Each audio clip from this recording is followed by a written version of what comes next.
Jésus.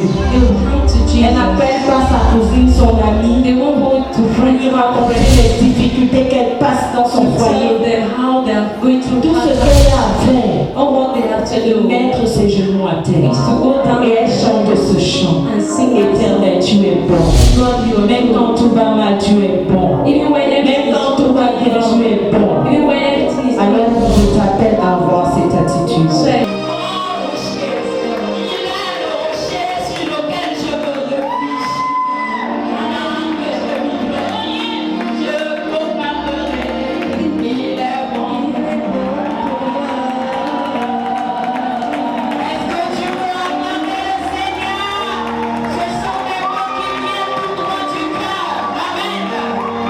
C'est tout simplement parce que nous célébrons la femme, la mère de l'humanité, et nous mettons beaucoup plus l'accent sur la femme chrétienne parce que la femme est d'abord issue d'une société où elle est marginalisée et parfois même dans l'église, la femme n'est pas considérée à sa juste valeur. Alors le 8 mars dans l'église, c'est pour montrer aux femmes que nous pouvons aussi avoir la parole de Dieu, mais faire entendre notre voix dans le monde entier, dans nos familles et de manière à respecter la parole de Dieu, ce que le Seigneur nous enseigne dans sa parole, et faire la différence avec celles-là qui sont dehors, celles-là qui fêtent le 8 mars simplement parce que c'est une fête où elles trouvent l'occasion de boire, de sortir avec des amis. Mais à l'église, ce n'est pas la même chose. Le 8 mars, c'est quelque chose de plus profond. C'est un moment de sensibilisation, c'est un moment où on éduque spirituellement et même socialement à l'église. Ce n'est pas une fête chrétienne, mais je veux dire pour autant que toute occasion est bonne pour prêcher la parole. Nous utilisons les armes que le gouvernement nous donne pour pouvoir toucher toute couche de société en ce qui concerne les femmes, les Bayam Selam, les femmes d'affaires, les femmes de droit et toutes sortes de femmes, pour les dire que là où vous êtes un instrument entre les mains du Seigneur. Le Seigneur vous appelle à le servir dans tout ce que vous faites. On n'a pas besoin de déclarer que ce soit une fête chrétienne pour que toi, femme, tu puisses annoncer l'évangile à une autre femme dans ton domaine d'expertise. Je dirais que la différence entre le 8 mars qui se passe dehors et le 8 mars de l'église, c'est que à l'église, nous menons des activités vraiment qui ont trait au Seigneur. Nous sommes dans la maison de Dieu et tout ce que nous faisons, nous essayons d'œuvrer pour l'avancement de l'œuvre de Dieu pour la femme chrétienne. La femme chrétienne ne passe pas le 8 mars comme la femme mondaine dans les bars, peut-être en train de danser dans la rue. On les retrouve dans les rigoles au matin parce qu'elles ont saoulé. Mais nous passons le 8 mars à l'église dans la présence de Dieu. Toutes les activités que nous menons, c'est pour l'édification de la femme. Les choses se passent dans le monde, même à l'église, on doit donner le temps à l'église. Alléluia.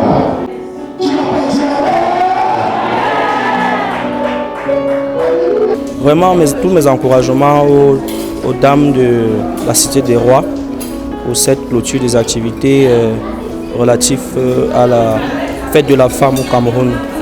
C'est vraiment une innovation de la part de l'Église. On ne doit pas être à l'écart, mais on doit faire à notre manière, on ne doit pas faire comme les autres.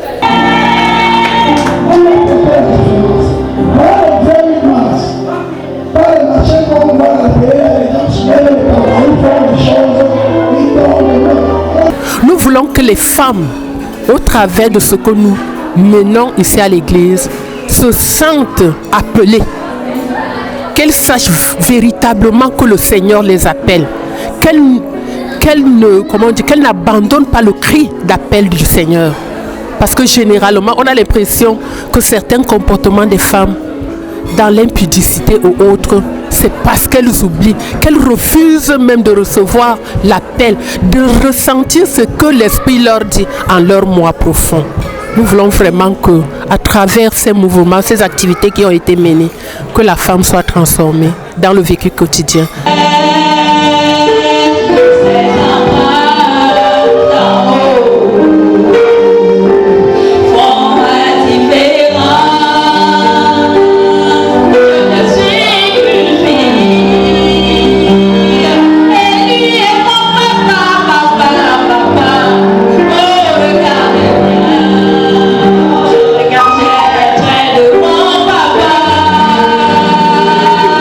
Oui, déjà ici, j'apporte mon plus-value en disant que cette fête, nous sommes là pour encourager la femme parce que la femme également a une place très très importante et très capitale dans cette société.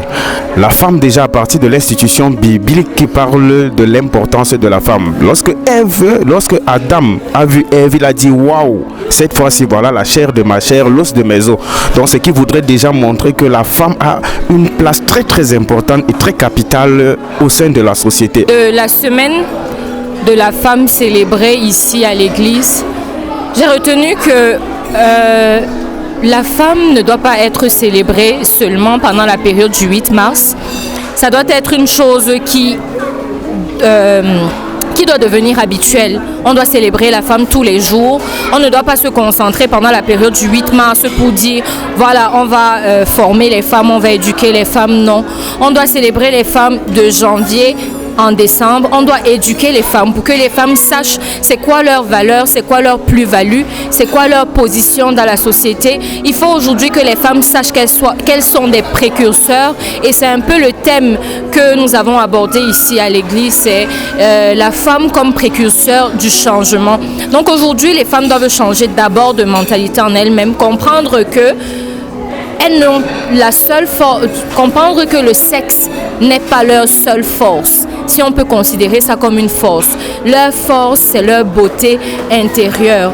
Leur force, c'est le fait qu'elles sont braves, qu'elles sont courageuses, qu'elles sont travailleuses et qu'elles sont en même temps dures mais douces, puisque comme on le sait, la femme est très douce. C'est également son apport qui est attendu au sein de la société en tant que mère au foyer, en tant que mère qui connaît la parole de Dieu, qu'elle puisse impacter la société à travers sa connaissance de la parole de Dieu, qu'elle puisse agir conformément à la parole de Dieu, mais ne pas se laisser emporter par certains comportements de l'heure. Il faut être discipliné. Vous savez, dans tout ce qu'on fait, il faut de la discipline.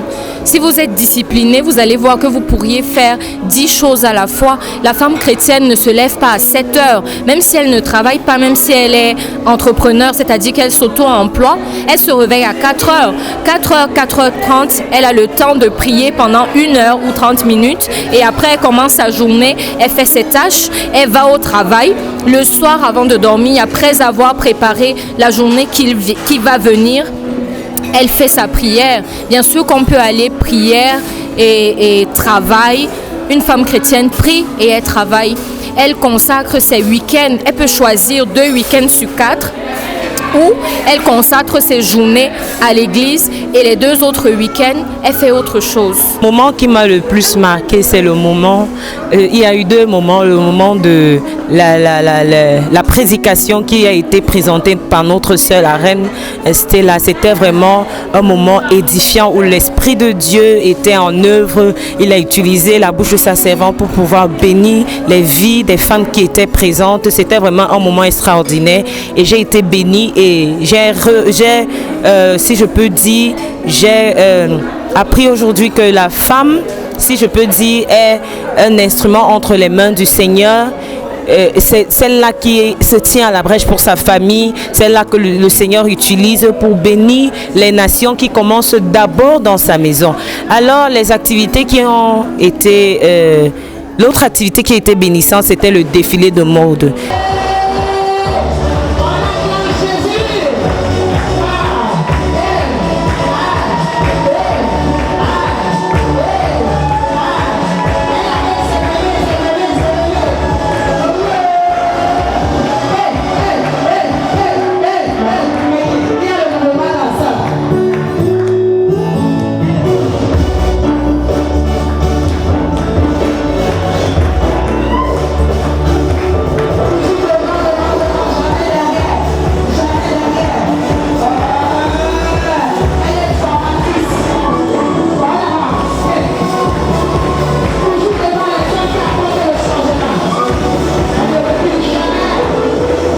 J'ai beaucoup aimé parce que les femmes de la Cité des Rois sont des femmes entrepreneuses.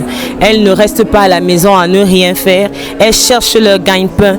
Et je voudrais dire aussi que la journée de la femme ici à la Cité des Rois, ce n'est pas seulement une célébration, mais c'est un moment pour sensibiliser les femmes. Pour dire que la femme chrétienne n'est pas seulement celle-là qui vient à l'église du lundi à dimanche, elle passe son temps à prier et lire la parole de Dieu. Non, la femme vertueuse, c'est celle-là qui bâtit la maison, comme la parole de Dieu le dit. Et c'est ce que nous avons vu aujourd'hui, la femme entrepreneuse, la femme prieuse, la femme intercesseuse et la femme qui occupe son temps avec des diverses activités, mais qui se tient aussi à la brèche. La fête est essentiellement le ciel. Au ciel, on fêtera, il y aura la fête essentiellement au ciel. Ça veut dire qu'on peut fêter sans débauche. Je pense que c'est dans ce cadre-là que les femmes de cette assemblée se sont inscrites. On n'est pas obligé d'aller boire au bar, se déshabiller, danser en vrac, ou alors faire des analyses sur le thème qui prêtent à confusion, qui tendent à mettre l'homme au même niveau que la femme. Parce qu'en fait, dire la fête du 8 mars, c'est trop dire. Normalement, le 8 mars, c'est pour la revendication des droits de la femme. Maintenant, les femmes ont transformé ça en fête. Ce n'est pas une fête en tant que telle. Donc, dans le Seigneur, nous essayons de voir quels sont les droits de la femme, quelles sont ses limites, qu'est-ce que la femme chrétienne, comment elle peut entretenir son foyer, comment elle peut élever ses enfants, comment elle peut œuvrer dans la maison de Dieu. Et en fait, c'est ça la différence.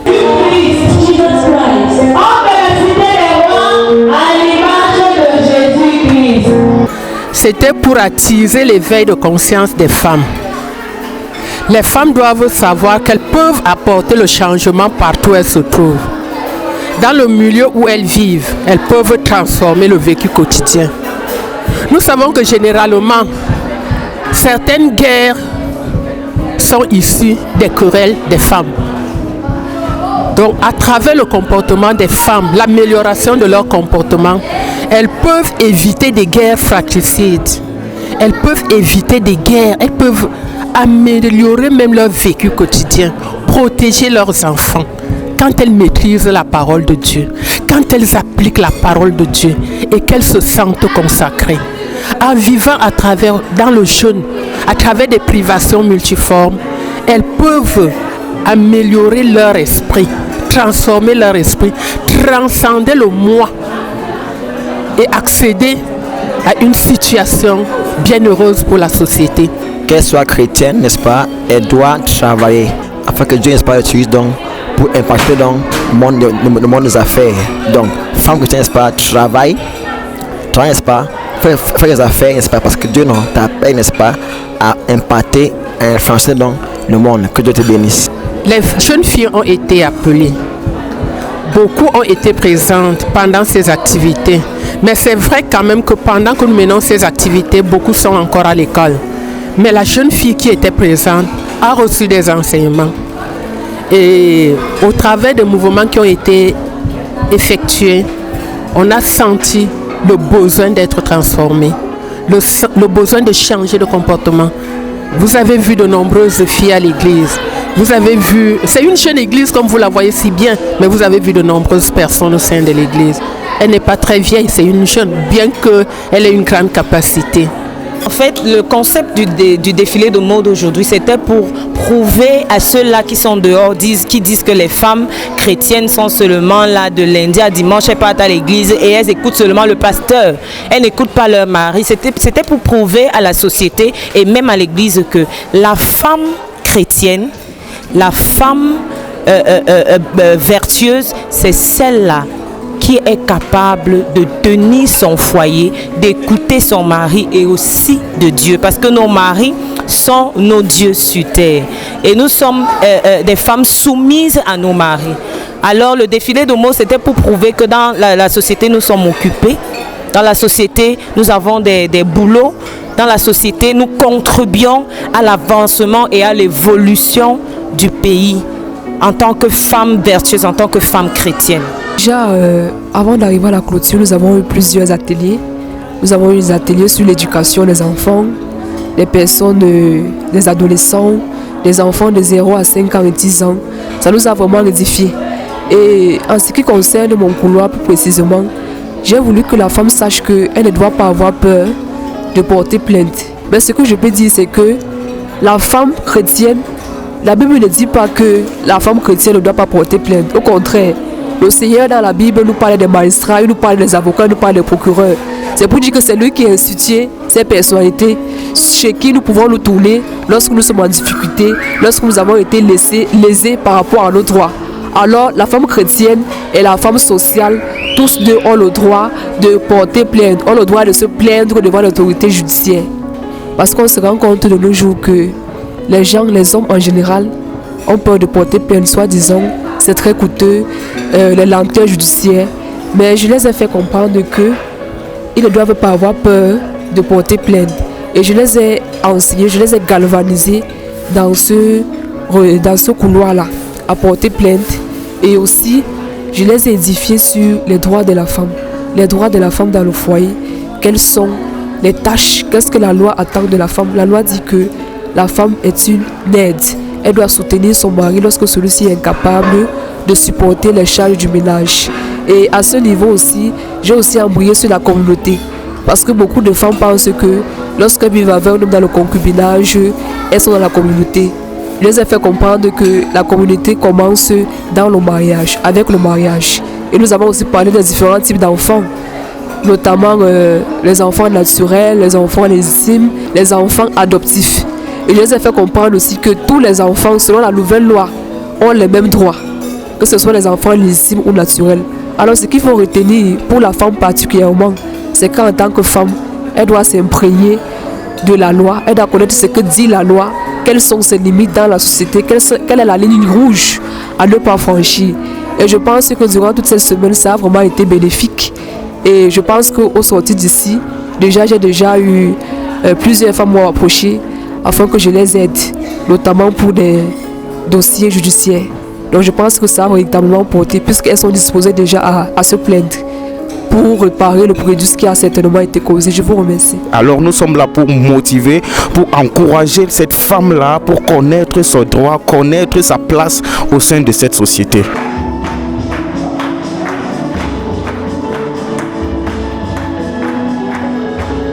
La semaine du 8 mars, c'est très bien déroulé à l'église à Cité des Rois. C'était un moment vraiment extraordinaire. C'est vrai que ça n'a pas été facile de mobiliser les différentes femmes. Certaines sont très occupées, mais elles ont quand même fait l'effort de se déplacer. Nous avons eu des ateliers sur le droit, des ateliers sur la santé, des ateliers sur le e-commerce, c'est-à-dire le commerce en ligne. Et nous avons été beaucoup bénis parce que nous remarquons que les femmes, très souvent, elles sont à la maison et ne font rien, alors qu'elles ont des armes dans leurs mains qu'elles peuvent utiliser pour prendre soin d'elles.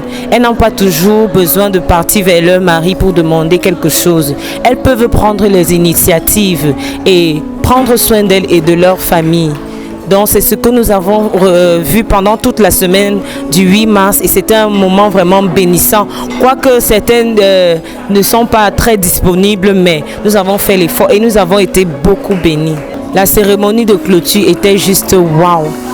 La salle était colorée, comme vous pouvez voir, nous sommes habillés en 8 mars de la façon des reines de la Cité des Rois. On a décidé de célébrer le 8 mars, mais avec d'autres couleurs, avec d'autres idées, avec un autre esprit qui va révolutionner le monde, si je puis me permettre.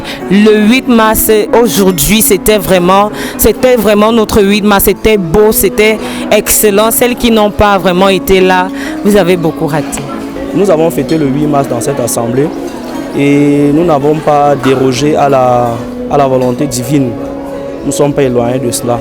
Donc parler de différence revenait essentiellement à faire une opposition, mais je pense qu'il ne s'agit pas d'une opposition, je parlerai de complémentarité, bien d'exemple. Donc c'est comme ça qu'on devrait faire les choses, de mon point de vue. Bien est total par rapport à l'initiative et je pense que les éditions prochaines seront meilleures. En tant que chrétienne, ce que moi j'ai gagné durant cette semaine de la femme, c'est que on nous a appris comment éduquer l'enfant selon Christ. On nous a également appris comment tenir son foyer, comment supporter son foyer dans la prière, comment porter même la charge de son mari sans toutefois lui faire comprendre, sans toutefois le titiller.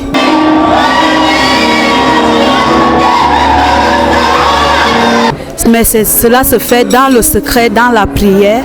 Nous avons également été édifiés dans plusieurs ateliers, c'est-à-dire que la femme chrétienne ne doit pas rester les bras croisés. La femme chrétienne doit toujours avoir un métier. Même si on n'a pas fréquenté, nous avons eu les ateliers pratiques, là où nous avons été formés à faire certaines choses pour gagner sa vie, supporter le foyer.